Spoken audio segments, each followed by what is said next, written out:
ఆయన్ని ఇంప్రెస్ చేసేదానికి ఒక పసుపచ్చ చీర, తెలుగుదేశం పార్టీ కలర్ చీరని కట్టుకొని ఆయన్ని కలిసి ఆయన్ని అభినందించడం, ఆయనతో చర్చలు జరపడం, ఆయనతో కుట్రలు చేయడం, ఇంతకన్నా దారుణమైనటువంటిది అమానవీయమైనటువంటి ప్రవర్తన ఎక్కడైనా ఉంటుందా అని నేను ప్రశ్నిస్తా ఉన్నా. ఎంత దురదృష్టం అంటే, మీరు చేస్తున్నటువంటి పని, ఈరోజు కొన్ని ఆస్తుల్ని జగన్ గారు మీకు ఇవ్వాలనుకున్నా ఇవ్వలేని పరిస్థితిలో ఎందుకున్నారన్నటువంటి విషయం కూడా మీ అందరికీ కూడా తెలుసు. ఎందుకు ఆయన జైలుకు వెళ్లాల్సి వచ్చింది, దీనికి కారకులు ఎవరు అన్నటువంటిది రాజశేఖర రెడ్డి గారి మరణం తర్వాత ఆ కారకులు ఎవరన్నటువంటిది మీకు తెలుసు. ఆ కారకులు శంకర్రావు అయితేనేమి, కాంగ్రెస్ పార్టీకి చెందినటువంటి శంకర్రావు అయితేనేమి, ఎర్రంనాయుడు అయితేనేమి. ఎర్రంనాయుడు ఎలా చనిపోయాడో మీకు తెలుసు. భగవంతుడు ఉన్నాడు, ఎవరైనా తప్పు చేస్తే శిక్షించేదానికి భగవంతుడు పైన ఉన్నాడు అన్నటువంటి విషయం. అశోక్ గజపతిరాజు మర్చిపోయారా? ఇక శంకర్రావు, ఎర్రంనాయుడు, అశోక్ గజపతిరాజు, బైరెడ్డి రాజశేఖర రెడ్డి, వీళ్ళని ఉపయోగించుకొని స్వర్గీయ రాజశేఖర రెడ్డి గారి తనయుడు జగన్మోహన్ రెడ్డి గారిని జైలుకు పంపించినటువంటి విషయం మీరు మర్చిపోయారా షర్మిలమ్మ గారు అని నేను ప్రశ్నిస్తా ఉన్నా. లేక మరిచిపోయారా? మరిచిపోయినట్టు మీరు మీ యొక్క స్వలాభం కోసం మీరు నటిస్తున్నారా అన్నటువంటి విషయాన్ని నేను ప్రశ్నిస్తా ఉన్నా. ఇలాంటి నటనలు రాజకీయాల్లో అవసరం లేదు షర్మిలమ్మ అనే విషయాన్ని కూడా నేను మీకు తెలియజేస్తా ఉన్నా. షర్మిలమ్మ గారిని చిన్నప్పటి నుంచి, నాకు 67 సంవత్సరాలు, జగన్ గారిని కానీ షర్మిలమ్మని కానీ చిన్నప్పటి నుంచి చూసినటువంటి వ్యక్తిని. రాజశేఖర రెడ్డి గారి తండ్రి రాజారెడ్డి గారి దగ్గర పనిచేసినటువంటి వ్యక్తిని ఆడిటర్గా. నన్ను వైవి సుబ్బారెడ్డి గారిని, సుబ్బారెడ్డి గారు ఆమెకి చిన్నాన్న అవుతారు, ఆ కుటుంబంలో అనుబంధాలు ఉన్నటువంటి, ఆ కుటుంబంతో అనుబంధాలు ఉన్నటువంటి వ్యక్తిగా ఏదైనా మంచి మాటలు చెప్తే పర్వాలేదు, కానీ మమ్మల్ని ఉద్దేశించి మీరు ఒక వ్యాఖ్యానం చేశారు. ఏందో తెలుసా? జగన్మోహన్ రెడ్డి గారి మోచేతి నీళ్లు తాగుతుండు, ఆయన వల్ల లబ్ధి పొంది ఈ రకంగా మాట్లాడుతున్నాము అన్నటువంటి విషయాన్ని మీరు పదే పదే ప్రస్తావించడం జరిగింది. మీ ప్రెస్ మీట్లు ఈటీవీలో వస్తాయి, ఆంధ్రజ్యోతిలో వస్తాయి, TV5లో వస్తాయి, మహా టీవీలో వస్తాయి, కానీ మేం ప్రెస్ మీట్లు పెడితే ఈ టీవీల్లో రావు. ఈ టీవీలన్నీ కూడా ఎల్లో మీడియాకు సంబంధించినటువంటివి అన్నటువంటి విషయం మీ అందరికీ కూడా తెలుసు, ప్రజలందరికీ కూడా తెలుసు. ఎల్లో మీడియా అజెండా కూడా ప్రజలందరికీ కూడా తెలుసు. ఒకటే, మీ అందరూ కూడా కలిసి పనిచేస్తున్నారు కాబట్టే ఈ రకంగా మీరు అన్నగారి పట్ల వ్యతిరేకంగా మీరు స్టేట్మెంట్స్ ఇస్తున్నారు, ప్రవర్తిస్తున్నారు అన్నటువంటి విషయాన్ని నేను తెలియజేస్తా ఉన్నా. రాష్ట్రంలో ప్రతి ఇంట్లో చెల్లెమ్మలు ఉంటారు, ప్రతి ఇంట్లో ఉంటారు, అక్కలు ఉంటారు, చెల్లెళ్ళు ఉంటారు, తమ్ముళ్ళు ఉంటారు, అన్నలు ఉంటారు. కానీ శత్రువుకి మేలు చేసేదానికి ఎవరు మన శత్రువు? చంద్రబాబు నాయుడు, కాంగ్రెస్ పార్టీ. శత్రువుకి మేలు చేసేదానికి స్వంత అన్నైనటువంటి, మీకు స్వంత అన్నైనటువంటి జగన్మోహన్ రెడ్డి గారిని వెంటాడి కాటేసి విషపు పాము లాంటి చెల్లెమ్మను నేను ఎక్కడ ఈ యొక్క ఆంధ్ర రాష్ట్రంలో కానీ, తెలంగాణలో కానీ, భారతదేశంలో కానీ నేను చూడలేదమ్మా షర్మిలమ్మ అని నేను చెప్తా ఉన్నా. ఎంత అన్యాయం! మీ తండ్రి గారు చనిపోవడానికి, మరణానికి కారకులైనటువంటి వారితో మీరు చేతులు కలుపుతారా? 16 నెలలు జైల్లో పెట్టి బెయిల్ రాకుండా హింసించినటువంటి కాంగ్రెస్ పార్టీ PCC అధ్యక్షురాలుగా మీరు అధ్యక్షత వహిస్తారా? చంద్రబాబు రాజశేఖర రెడ్డి గారిని ఉద్దేశించి ఎంతటి క్రూరమైనటువంటి చావు చస్తాడో అనే ఆ వ్యాఖ్యానించినటువంటి చంద్రబాబు నాయుడిని, మరణానికి కారకుడైనటువంటి చంద్రబాబు నాయుడుతో మీరు కుట్ర పన్నుతారా మీ అన్న పైన అని నేను ప్రశ్నిస్తా ఉన్నా. ఇక కెమెరా ముందు నిన్న ప్రెస్ మీట్లో మీరు కన్నీళ్లు పెట్టుకున్నారు. మీరు కన్నీళ్లు పెట్టుకున్నారు. ఆ కన్నీళ్లు పెట్టుకొని మాట్లాడుతుంటే మీరు ఒక్కటి గుర్తించారా? ఎవరి కోసం కన్నీళ్లు పెట్టుకున్నారు? ఆ కన్నీళ్ళకి టీవీ కెమెరాల్లో మీ కన్నీళ్లను చూపించారే కానీ ఆ కన్నీళ్ళకి ఎంత విలువ ఉంటుంది అన్నటువంటి విషయం మీరు గ్రహించారా? ఆ కన్నీళ్లకు విలువ లేదమ్మా. ఎందుకంటే స్వర్గీయ రాజశేఖర రెడ్డి గారు పైన నుంచి ఆయన ఆత్మ క్షోభిస్తూ ఉంది. ఈరోజు ఆత్మక్షోభానికి చేస్తున్నటువంటి మీరు కన్నీళ్లు పెట్టుకున్నంత మాత్రాన ప్రజలు నమ్ముతారని మీరు భావించవద్దు అని నేను చెప్తా ఉన్నా. చంద్రబాబు సూపర్ 6 అంటూ వచ్చి అమలు చేయకుండా ఒక్కటంటే ఒక్క సూపర్ 6లో అమలు చేయకుండా తను వైఫల్యం చెందాడు కాబట్టే అక్క చెల్లెళ్ళని తల్లుల్ని తన వైపు లాక్కునేదానికి, ప్రజలను మభ్యపెట్టేదానికి మిమ్మల్ని వాడుకుంటున్నారు జగన్ గారికి వ్యతిరేకంగా అన్నటువంటి విషయాన్ని, ఒక పావుగా మీరు తయారయ్యారు అన్నటువంటి విషయాన్ని మీరు తెలుసుకోవాలని మీ అందరికీ మీకు నేను మనసారా విజ్ఞప్తి చేస్తా ఉన్నా. మరికొన్ని విషయాల్ని, ఆస్తులకు సంబంధించినటువంటి విషయాల్ని మీకు తెలియజెప్పాల్సినటువంటి అవసరం ఉంది. మీరు మీ యొక్క అన్న జగన్మోహన్ రెడ్డి గారికి వ్యక్తిగతంగా ఒక లేఖ రాశారు. ఆ లేఖ టీడీపీలో ఉన్నటువంటి చంద్రబాబు నాయుడు చేతికి ఎలా చేరిందమ్మా అని నేను ప్రశ్నిస్తా ఉన్నా. ఆ తర్వాత మీరు ట్వీట్ కూడా చేశారు. మీతో చేతులు కలిపినటువంటి చంద్రబాబు నాయుడు, ఆయన పార్టీలు, మీడియా సంస్థలు జగన్మోహన్ రెడ్డి గారిని వ్యక్తిత్వ హననం చేస్తుంటే మీరు దానికి ప్రేక్షక పాత్ర మాత్రమే కాకుండా మీరు కూడా దా కుట్రలో భాగస్వామి కావడం అన్నటువంటిది చాలా చాలా శోచనీయమైనటువంటి విషయం. జగన్ గారు ఇక కొన్ని విషయాలు ఆస్తులకు సంబంధించి మీకు చెప్పాలి. ఆస్తులకు సంబంధించి నేను ఒకటే చెప్తా ఉన్నా. ఎంఓయు రాశారు. ఎంఓయు మెమొరాండమ్ ఆఫ్ అండర్స్టాండింగ్ ఎవరి మధ్య జరిగింది? జగన్మోహన్ రెడ్డి గారి మధ్య, షర్మిలమ్మ గారి మధ్య. ఎప్పుడు జరిగింది? 2019 ఆగస్టులో జరిగింది. అది ఆయన జగన్మోహన్ రెడ్డి గారు ముఖ్యమంత్రిగా అయిన తర్వాత జరిగింది. ఆ రోజు అప్పటికి 2009లోనే రాజశేఖర రెడ్డి గారు చనిపోయారు. చనిపోయిన తర్వాత 2009లో చనిపోతే 10 సంవత్సరాల తర్వాత జగన్మోహన్ రెడ్డి గారే స్వంతంగా పిలిచి తనకై తాను తన ఆస్తిలో తను స్వంతంగా ఆర్జించినటువంటి తన ఆస్తిలో, అంటే అంతకుముందే పంపకాలు పార్టీషన్ జరిగినప్పటికీ కూడా తను స్వార్జితమైనటువంటి ఆస్తిలో 40% మీకు ఇస్తానని ఆయన ఎంఓయు చేసినటువంటి విషయం అందరికీ కూడా తెలుసు. ఈరోజు అటువంటి అన్న అది న్యాచురల్ లవ్ అండ్ అఫెక్షన్తో నా చెల్లికి నేను ఇవ్వాలి అన్నటువంటి ఒక మంచి ఉద్దేశంతో ఆయన ఆ ఎంఓయు చేయడం జరిగింది. అది ఆ ఎంఓయులో చాలా స్పష్టంగా చెప్పుంది. కోర్టుల్లో కేసులు పరిష్కారమైన తర్వాత ఆయన ఆర్జించినటువంటి స్వార్జితమైనటువంటి ఆయన ఆస్తిలో 40% ప్రేమతో నా చెల్లెలకి ఇస్తాను అని చెప్పినటువంటి మాట వాస్తవం. కోర్టు కేసులు అయిన తర్వాత అన్నటువంటిది మీరు ఇక్కడ అర్థం చేసుకోవాల్సి ఉంటుంది. దానికి మీరు ఒక్కసారి ఆలోచించండి. మీ గుండెపైన చేసుకొని మీరు చెప్పండి, మీరు రిటర్న్ గిఫ్ట్గా జగన్మోహన్ రెడ్డి గారికి ఏమి ఇచ్చారు అన్నటువంటి విషయం.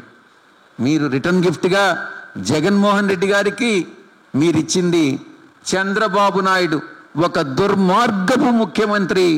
ఎవరైతే రాజశేఖర రెడ్డి మరణానికి కారకుడో అటువంటి వ్యక్తితో మీరు లాలూచీ పట్టడం, మీరు కుట్ర చేయడం, మీ అన్నకు వ్యతిరేకంగా అతనితో లాలూచీ పడి మీ అన్నని ఇబ్బంది పెట్టేటటువంటి కార్యక్రమంలో భాగంగా మీరు చేయడం ఆయనకి ఇచ్చినటువంటి మీరు రిటర్న్ గిఫ్ట్. ఇక ఎందుకు జరగాల్సి వచ్చింది? ఆయన కోటరీలో ఉండే వాళ్ళకి మాత్రమే ఆయన కరుణిస్తే మాత్రమే పదవులు రావాలి, లేదంటే అటు నుంచి ఇటు ఇటు నుంచి అటు మార్పులు జరగాలి. కనీసం పార్టీ సమావేశాలకు కూడా నెల్లూరులో కానీ మరి నెల్లూరుకు సంబంధించిన నాయకులు జగన్మోహన్ రెడ్డి గారి దగ్గర సమావేశం అయ్యేటప్పుడు కూడా నాకు ఇన్ఫర్మేషన్ కూడా లేకుండా దాచిన తీరు, ఇవన్నీ ఒక పార్శ్వం శ్రావణ్ గారు. మిగతా విషయాల్లోకి వచ్చే ముందు ఒక పార్టీని వదలడానికి ఏర్పడ్డ ప్రధానమైన కారణాలు ఇవి.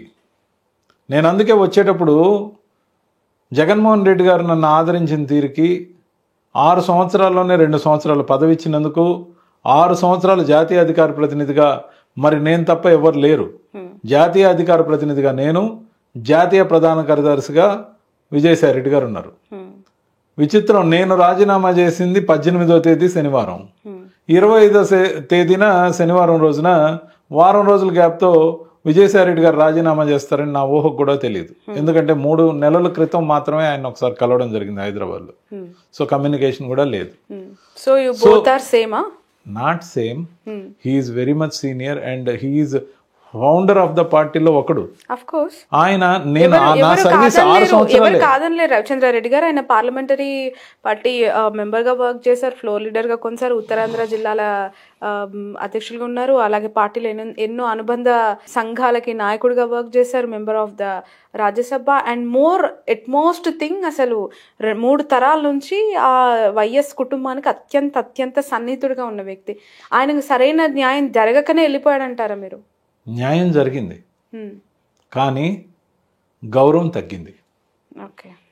ఇప్పుడు మీరు ఒక డిజిగ్నేషన్లో వర్క్ చేస్తారు శ్రావణ్ గారు, మిమ్మల్ని రోజు రోజుగా తగ్గించేస్తుంటే పార్లమెంటరీ గౌరవం ఉంది, పార్టీ పరంగా ప్రతి విషయంలో పక్కన పెడుతుంటే, మీ పక్కన కొత్తగా వచ్చిన వాడిని ఎంకరేజ్ చేస్తూ వాళ్ళ కింద గౌరవాన్ని మీరు రోజువారీగా కోల్పోతుంటే, మీ బాధ్యతలు ఒక్కొక్కటి తగ్గిస్తూ పక్కన వాళ్ళకి వాటిని అన్నింటినీ అప్పచెప్తుంటే, కనీసం అంటే బాధ్యతలన్నీ ఒకరికే ఇవ్వాలని ఏం లేదు, అధినాయకుడి ఇష్టం, కానీ మిమ్మల్ని తగ్గించే తీరు ఆత్మాభిమానం దెబ్బతినే విధంగా ఉంటే, ముఖ్యంగా ఆయనకు అధికారం ఇచ్చినప్పుడు ఆయన అధికారం వరకు చూసుకుంటే హ్యాపీనే, కానీ ఆ పాలసీ ఇక్కడ లేదు.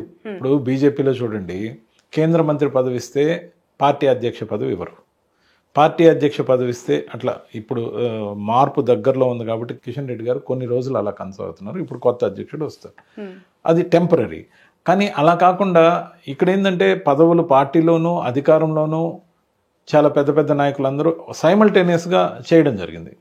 ఆల్ ఇన్ ఏ సడన్ ఇప్పుడు మీరు తీసుకుంటే 2024కి 2019కి ఉన్న తేడా, 2019లో విజయసాయి రెడ్డి గారు ప్రతి ఒక్కటి తానే జగన్మోహన్ రెడ్డి గారికి నెక్స్ట్ ఆయనే అయి అన్ని పనిచేశారు, అన్ని అనుబంధ విభాగాలు కానీ అన్ని పార్టీ బాధ్యతలు కానీ సర్వం సహా తానే జగన్మోహన్ రెడ్డి గారి తర్వాత తానే వ్యవహరించాడు.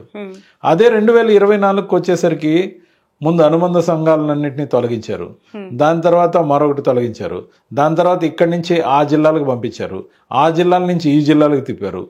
దాని తర్వాత ఏం జరిగింది, వన్ ఫైన్ మార్నింగ్ ఆయన్ని పోటీ చేసి 7 నియోజకవర్గాలకు కన్ఫైన్ చేసేసారు. ఆ కన్ఫైన్ చేసే ముందు 79 నియోజకవర్గాలు ఆయన చేతిలో ఉన్నాయి, 5-6 జిల్లాలు ఆయన చేతికి ఇచ్చారు. తర్వాత ఇప్పుడు కూడా ఆయనకు ఉత్తరాంధ్ర జిల్లాలు మళ్ళీ ఇచ్చారు. కానీ కొందరు నాయకులకి 2 జిల్లాలు, కొందరు నాయకులకి 3 జిల్లాలు ఇచ్చి మరో నాయకుడికి రాష్ట్రంలో మొత్తం పార్టీని కట్టబెడితే ఈ సీనియర్ నాయకులందరూ కూడా అతని కిందే పనిచేయాలి. సో పార్టీ ఎవరి చేతిలో ఉంది ఇప్పుడు? సో ఎవరి చేతిలో అయితే ఉందో ఆ వ్యక్తి ప్రవర్తిస్తున్న తీరుతో పార్టీ యంత్రాంగం కానీ, పార్టీలో ఉన్న పెద్ద నాయకులు కానీ, పార్టీలో పోటీ చేసి ఓడిపోయిన ఎమ్మెల్యేలు కానీ, గెలిచిన వాళ్ళు కానీ అందరికీ ఆయన నచ్చలే. కానీ ఆయన నచ్చకపోయినా ఆయన దగ్గరికే వెళ్ళాలి. అది ఆత్మాభిమానం చంపుకునే వాళ్ళు వెళ్తున్నారు, ఆత్మాభిమానం ఉండేవాళ్ళు వద్దనుకుంటున్నారు. ఖచ్చితంగా కూడా జగన్మోహన్ రెడ్డి గారు ఆ విషయంలో సమీక్ష చేసుకుంటే అనేక వలసలు రాబోయే రోజుల్లో ఉండబోతున్నాయి. చేస్తున్నప్పటికీ కూడా రాని ఇష్యూస్ కేవలం కొంతమంది ఎక్కడో చెడిన వ్యక్తుల మధ్య కుదరని ఒక ఏకాభిప్రాయం వల్లనే అదంతా పార్టీకి అఫిలియేట్ చేసే పద్ధతో, లేదంటే పార్టీకి పూర్తిగా లింక్ పెట్టే పద్ధతి కరెక్ట్ కాదేమో అని మరికొంతమంది, అంటే మీరు వెళ్ళినాక మిగిలిన వాళ్ళు ఉంటారు కదా, వాళ్ళు అంటూ ఉన్నమాట. ఎవరేమైనా అనొచ్చు, కంటిన్యూ కావాలనుకున్న వాళ్ళు సమస్యల్ని దాచిపెట్టి మాట్లాడచ్చు. జరుగుతున్న పరిణామాలు ప్రతి ఒక్కరికి తెలుసు. ఖచ్చితంగా మీరు చూడండి, ప్రతి నెల ఎన్నో కొన్ని వలసలు ఉంటాయి. వాళ్ళు దాన్ని ఎలా ముక్తాయిస్తున్నారంటే పోయేవాళ్ళు పోతుంటారు, కొత్తగా వచ్చేవాళ్ళు వస్తుంటారు. అది తప్పు శ్రావణ్ గారు. పార్టీలో మనకి కావాల్సిన వ్యక్తులు సమర్థులు పోకూడదు అన్న విధానం ఉండాలి. చంద్రబాబు నాయుడు గారు చూడండి, ఎవరైనా వెళ్ళిపోతున్నారు, అతను ఒక స్థాయిలో ఉన్నాడు, అతనితో పార్టీకి ఉపయోగం అనుకుంటే వాళ్ళ ఇంటికి ఒక డెలిగేషన్ ఇమీడియట్గా పంపిస్తారు, అతని సమస్యలు ఏదో తెలుసుకుంటారు. ఆ డెలిగేషన్ వాళ్ళ ఇంట్లో ఉన్నప్పుడు ఫోన్లో చంద్రబాబు నాయుడు గారే మాట్లాడతారు. అందుకనే స్టైల్ కాదండి, ఇది జగన్మోహన్ రెడ్డి గారి స్టైల్ ఏమో. స్టైల్ ఫెయిల్ అయినప్పుడు, స్టైల్ని మంచిదైనప్పుడు ఎక్కడి నుంచి ఏదైనా రాజకీయాల్లో నెగ్గడం కోసం అడాప్ట్ చేసుకుంటే తప్పు లేదు. నేను స్ట్రైట్గా పోతాను అనుకుంటే అది తప్పవద్దు ఒక్కోసారి.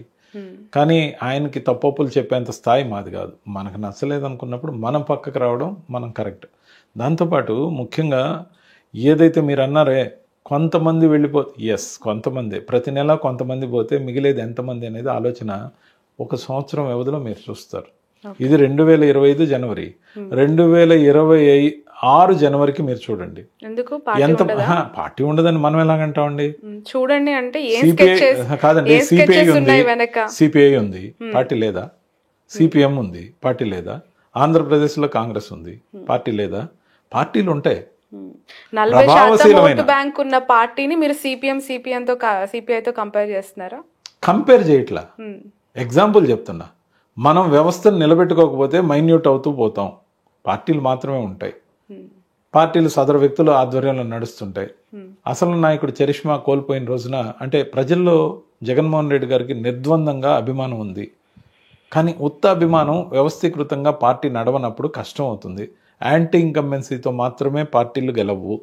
సరైన రాజకీయం ఎదుటి వ్యక్తి చాణక్యం చేస్తున్నప్పుడు మనం కనీసం కొంత లౌక్యం ప్రదర్శించాలి. ఇలాగ మీరు అన్నారు నేను ఇంతే అనే పాలసీ తప్పు అవుతుంది. అది మా భావన. చిన్న ఎగ్జాంపుల్ చెప్పాలి. పోయేవాళ్ళు పోతారంటే మా ఫ్యాన్ గుర్తు మాది మొన్నటిదాకా వైఎస్ఆర్సీపీలో, ఇప్పుడు కూడా వైఎస్ఆర్సీపీ, అందుకే మొన్నటిదాకా అన్న నేను అండర్లైన్ చేశా. సో వైఎస్ఆర్సీపీ గుర్తు ఫ్యాన్ సక్రమంగా తిరుగుతుంది, పవర్లో ఉంటే బ్రహ్మాండంగా పనిచేస్తుంది, పవర్ లేకుంటే ఆగి ఉంటుంది కానీ ఫ్యాన్ ఉంటుంది. కానీ నేను అనేది ఏంటంటే ఫ్యాన్ అంత పెద్దది ఉంది, మంచి సోఫిస్టికేటెడ్ ఉంది, రిమోట్ ఆపరేషన్ ఉంది, అన్నీ బాగున్నాయి. కానీ ఫ్యాన్ మీద ఒక డొప్ప ఉంటుందండి. దాని లోపల ఫ్యాన్ నిలబడడానికి ఒక బోల్ట్ ఉంటుంది. ఆ బోల్ట్ చివర ఒక కాటర్ పిన్ ఉంటుంది. ఆ కాటర్ పిన్నే కదా పోతే పోయిందని మంచి స్పీడ్లో తిరిగితే ఏమవుతుందండి? ఆ వైబ్రేషన్కి బోల్ట్ ఉడుతుంది, నెత్తిన పడుతుంది. సో ఇలాంటి ప్రతి ఒక్కటి, అది పోతే ఏముంది, ఇది పోతే ఏముంది, బోల్ట్ ఊడిపోతే ఏముంది, ఒక టైర్ ఊడిపోతే ఏముంది అంటే కారు అయినా కానీ నేను చెప్తున్నా, కారు వేరే వాళ్ళకి గుర్తు అనుకోండి. ఏదైనా పోయేది పోతుంది, ఉంటేది ఉంటుంది. కారులో నేను సురక్షితంగా ఉన్నాను, కారు గల్లంతయింది. మీరు అన్నారు ఇందాక 40% ఓట్ బ్యాంక్.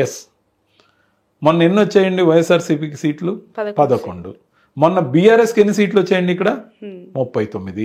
విడిగా జరిగిన ఎంపీ ఎలక్షన్స్కి ఎన్ని వచ్చాయండి సీట్లు? 0. మరి వచ్చిన పర్సంటేజ్ ఆఫ్ ఓట్లు ఎంతండి? 19. సబ్జెక్టు కరెక్షన్ ఇంకా కొంచెం తక్కువ అటు ఇటుగా ఉండొచ్చు. మరి అంత తక్కువ ఎందుకు వచ్చాయండి 6 months గ్యాప్లో? అంటే కాలం గడిచే ఉంది, నిర్ణయాత్మకంగా లేకపోతే వచ్చిన పర్సంటేజ్ స్థిరంగా ఉండి మళ్ళీ యాడ్ కాదండి, ఉన్న పర్సంటేజ్ సగానికి పడిపోవచ్చు. అంటే ఎప్పుడైనా ప్రాంతీయ పార్టీస్ విషయంలో ఎంపీ అండ్ ఎమ్మెల్యే కేటగిరికల్లీ కొంచెం డిఫరెంట్ అయితే ఓట్ షేర్ మనకు కనిపిస్తూ ఉంటుంది కదా. కొంత ఓట్ షేర్ కనపడుతుంది కానీ 0 అయితే కాదు కదా. 39 ఎమ్మెల్యే సీట్లు గెలిచిన వాళ్ళకి 0 ఎంపీ సీట్లు రాకూడదు, 2, 3 అయినా వచ్చి ఉండాలి. కానీ ఎందుకు జరిగింది? ఖచ్చితంగా కూడా కొన్ని ప్రభావశీలమైన అంశాలు ఏవైతే ఉంటాయో అవి ప్రభావం ఎలక్షన్లో ఖచ్చితంగా చూపిస్తాయి. కేవలం మనం అప్పుడు సంక్షేమం చేసాం, ఇప్పుడు ఈ ప్రభుత్వం కానీ సంక్షేమం ఇవ్వకపోతే అందరూ మనల్ని గుర్తు చేసుకుంటారు. పార్టీలో సమీక్షలు నిర్ద్వందంగా జరిగినా జరగకపోయినా పర్లేదు, ఎలాగోలాగా 4.5 సంవత్సరం గడిపితే మళ్ళా బలమైన నాయకుల్ని, డబ్బున్న నాయకుల్ని నిలబెట్టి మంచి ప్రచారం నిర్వహించి మళ్ళీ అధికారంలో కదా జరగదు. అలా ఉండదు. రోజు పాలిటిక్స్లో డైనమిక్స్ చేంజ్ అవుతూ ఉంటాయి. బట్ నాకు ఒక్క విషయం అర్థం కాలేదు రవిచంద్ర గారు, అధికారంలో ఉన్నంత వరకు కూడా మీరు దేవుడు, మీరు పూజ్యులు, మీరు గౌరవ అధ్యక్షులు, మీరు ఎవ్రీథింగ్ అని ఆరాధించి పూజించి వాళ్ళ అడుగుజాడలో నడుస్తున్నామని చెప్పిన వ్యక్తులే బయటికి వస్తూ అబాండాలు వేస్తున్నారా, రాళ్ళు వేస్తున్నారా?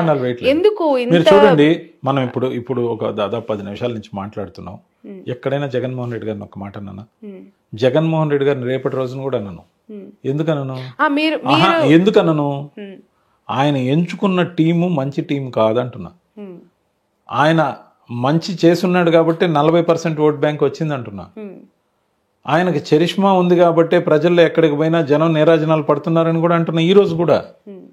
కానీ మీ టీం చెడ్డదైతే, మీ టీంలో మ్యాచ్ ఫిక్సింగ్లు చేసుకున్న వాళ్ళు ఉంటే, మీ ఇంట్లో మీ చుట్టూ ఉన్న వాళ్ళల్లో కోవర్ట్లు ఉంటే, ఫర్ సపోజ్ ఎగ్జాంపుల్ తీసుకోండి, ఎలక్షన్లో ఖచ్చితంగా గెలిచే క్యాండిడేట్లు అయిన వేమిరెడ్డిని, బాలశౌరిని, లేకపోతే మాగుంటని, లేకపోతే పార్థసారథిని, వసంతకృష్ణ ప్రసాద్ని, ఈ లిస్టు చాంతాడంతుంది. వాళ్ళందరినీ సరైన టైంకి కోటంరెడ్డి శ్రీధర్ రెడ్డి గారిని, ఆనం రామనారాయణ రెడ్డి గారిని, మేకపాటి చంద్రశేఖర్ గారిని, ఎక్కడైతే బలం తెలుగుదేశంకి లేదో వాళ్ళందరినీ పనిగట్టుకొని పార్టీ నుంచి వెళ్ళిపోయే విధంగా చేసిన పర్సన్ ఎవరు?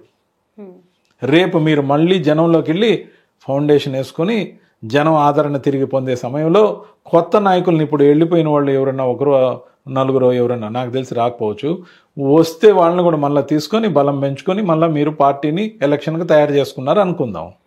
మీ టీంలో ఉన్న కోవర్ట్లని తీయకపోతే మళ్ళీ సరైన టైంలో పోలింగ్కి ముందే వాళ్ళని మళ్ళీ పక్క పార్టీలకు సప్లై చేస్తే మీరు ఎలా గెలుస్తారు? ఓకే, ఇవన్నీ none of my business after this interview. ఎందుకంటే ట్రాన్సిషన్ పీరియడ్లో వైఎస్ఆర్సీపీ గురించి ఇప్పుడు మాట్లాడుతున్నాను. రాబోయే రోజుల్లో ఓన్లీ బీజేపీ గురించి, ప్రో పాలసీస్ గురించి, కూటమి ధర్మం గురించి, కూటమిని ఎవరన్నా ఏమన్నా అంటే డిఫెండ్ చేయాల్సిన రోల్లో నేను మాట్లాడతాను. ఎందుకంటే అది ఆ ధర్మం. మీరు వైసీపీకి ఏ ఇయర్ లో వచ్చారండి? 2018 December 25th నేను కాంగ్రెస్ పార్టీకి రిజైన్ చేశాను. 2019 25th January నేను జాయిన్ అయ్యాను. ఈ 25th Januaryకి ఎగ్జాక్ట్లీ 6 years. 7 days ముందు నేను రాజీనామా చేశాను 6 years కంప్లీషన్కి. సో 6 yearsలో ఇంత అబ్జర్వ్ చేశారా అంటే, అసలు కండు వేసుకోకుండా వచ్చిన తర్వాత ఏం సేవ చేశారని ఎమ్మెల్సీలు ఇచ్చారు? జయమంగళం వెంకటరమణ ఎవరు? వచ్చాడు, పోయేటప్పుడు గన్మెన్లు ఇచ్చి పంపించారు. 2 రోజుల తర్వాత ఎమ్మెల్సీ ఇచ్చారు. మురుగుడు హనుమంతరావు ఎవరు? కండువ వేసుకోకుండా ఎమ్మెల్సీ ఇచ్చారు. నేను ముఖ్యంగా చెప్తున్నా, కుడిపూడి చిట్టబ్బాయి కానీ, లేకపోతే రఘురాజు కానీ, కర్రి పద్మశ్రీ ఎవరు అంటే ద్వారంపూడి చంద్రశేఖర్ రెడ్డి గారు చెప్తే ఒకరికి, జకియా